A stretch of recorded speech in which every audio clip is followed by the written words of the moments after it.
ఉన్నటువంటి అధికారుల నుంచి కింది అధికారుల వరకు చూస్తున్నప్పుడు గతంలో అధికారులు చాలామంది సరే 10-15% హియర్ అండ్ దేర్ ఉంటారు. 70-80% అధికారులు రాజకీయ నాయకులు ఏదైనా అంశాలు ప్రస్తావించినప్పుడు అందులో ఉండే లోతుపాతులు, లేకపోతే అది చేయడం వల్ల జరిగే నష్టాన్ని, లేకపోతే చట్టవిరుద్ధంగా రేపు ఏ విధంగా సమస్య అవుతుందో వివరించేవాళ్ళు.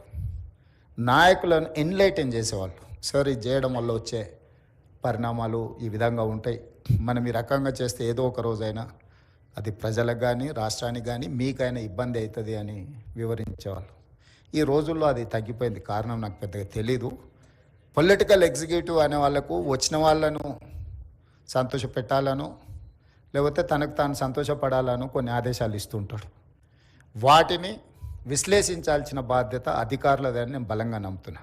సెక్రటేరియట్ బిజినెస్ రూల్స్లో ఒక మినిస్టర్కి కానీ ఒక చీఫ్ మినిస్టర్కి కానీ ఒక వ్యవస్థని ఇచ్చేదే మాకు అందులో అనుభవాలు ఉంటాయని కాదు. మాకు వచ్చే శాఖకి మాకున్న అనుభవానికి సంబంధం లేకపోవచ్చు. ఇంజనీరింగ్ బ్యాక్గ్రౌండ్ ఉండేవాడికి మెడికల్ అండ్ హెల్త్ ఇవ్వచ్చు, లేకపోతే ఏం చదువుకునే వాళ్ళకు విద్యాశాఖ కూడా ఇవ్వచ్చు, బాగా చదువుకున్న వాళ్ళకు లేబర్ డిపార్ట్మెంట్ ఇవ్వచ్చు. పొలిటికల్ ఎగ్జిక్యూటివ్కి ఇచ్చే జాబ్కి వాళ్ళు చదువుకున్న బ్యాక్గ్రౌండ్కి ఏం సంబంధం ఉండదు, లేదా వాళ్ళు వచ్చిన నేపథ్యానికి కూడా ఏం సంబంధం ఉండదు. అందుకే మాకు అవగాహన కల్పించడానికి, నిర్ణయాలు చేయడానికి, హెల్ప్ ఇన్ హ్యాండ్ ఉండడానికే సెక్రటేరియట్ బిజినెస్ రూల్స్ ప్రకారం మాకు అధికారులు అనిస్తారు. ఆ అధికారులు ఏ ఫైల్ వచ్చినా ఫైల్ నోట్ ప్రిపేర్ చేయడమే కాకుండా మాకు వివరించాలి. కానీ ఇవాళ రేపు అదేం లేదు. మేము ఒక తప్పు చేయమంటే ఒకటెందుకు సార్ 3 చేద్దాం, ఒకేసారి బాగుంటుంది, బలంగా ఉంటుంది, మళ్ళీ ఎందుకు, మళ్ళీ రేపు కొత్తగా 3 చేయొచ్చు అన్నట్టుగా నేను అధికారులను చూస్తున్నా.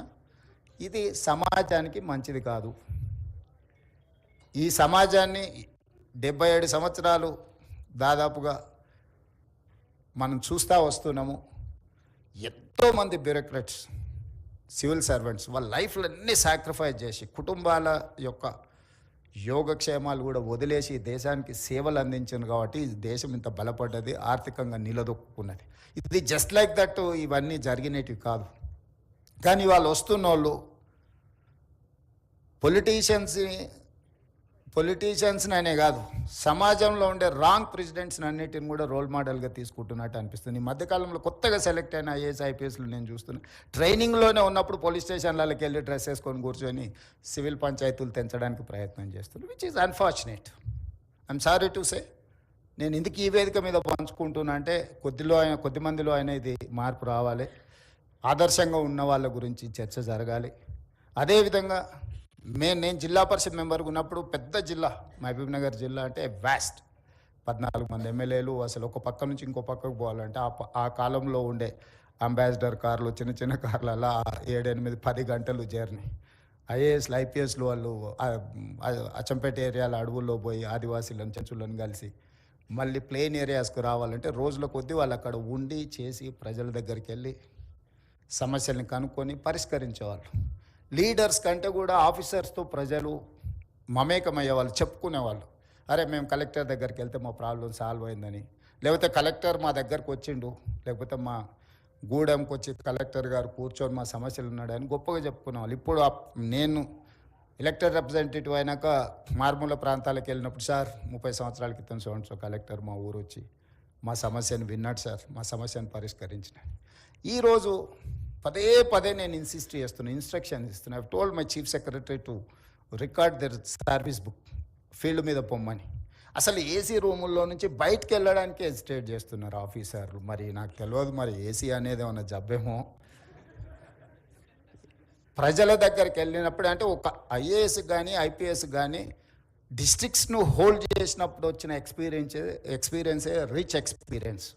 ఆ తర్వాత మొత్తం ఒకరి తర్వాత ఒకరు పంపించే ఫైల్లో మనం ఫైళ్ళు చూడడమే తప్ప సెక్రటరీ లెవెల్కి వచ్చారంటే, సెక్రటేరియట్ లెవెల్కి వచ్చారంటే they don't get to chance to interact a common man or any other person.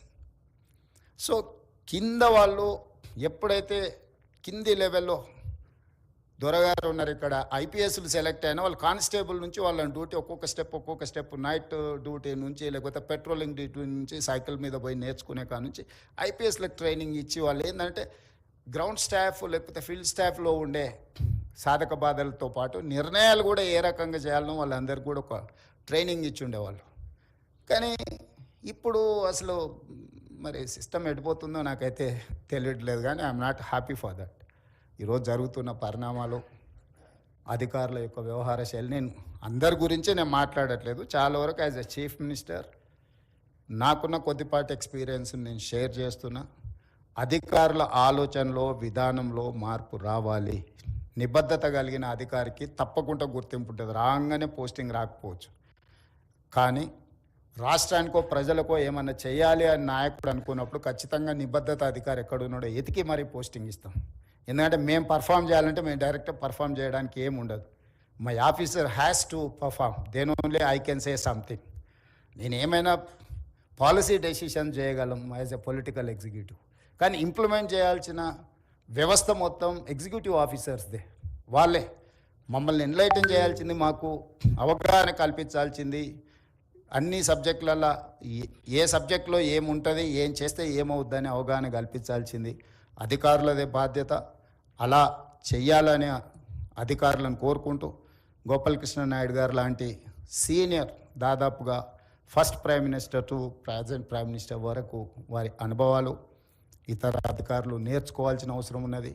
అప్పుడప్పుడు సీనియర్ బ్యూరోక్రాట్స్, రిటైర్డ్ అధికారులు, వీళ్ళతో ఒక ఇంటరాక్షన్ లేకపోతే ఏదైనా ఒక సెషన్ పెట్టి చేస్తే అది కొంత ఉపయోగకరంగా ఉంటుంది. అట్లాంటి కార్యక్రమాలు వీలైనంత మేరకు ఆర్గనైజ్ చేసి వాళ్ళ అనుభవాలను ఇతరులకు చెప్పడానికి అవసరమైన ఏర్పాట్లను రాష్ట్రం తరఫున ఏర్పాటు చేయమని చెప్పి మా చీఫ్ సెక్రటరీ గారికి ఆదేశాలు ఇస్తూ, ఎందుకంటే ఆ ఎక్స్పీరియన్సెస్ వాళ్ళు షేర్ చేసుకుంటే, ప్రత్యక్షంగా వింటేనే వాళ్ళకు అవగాహన కలుగుతుంది.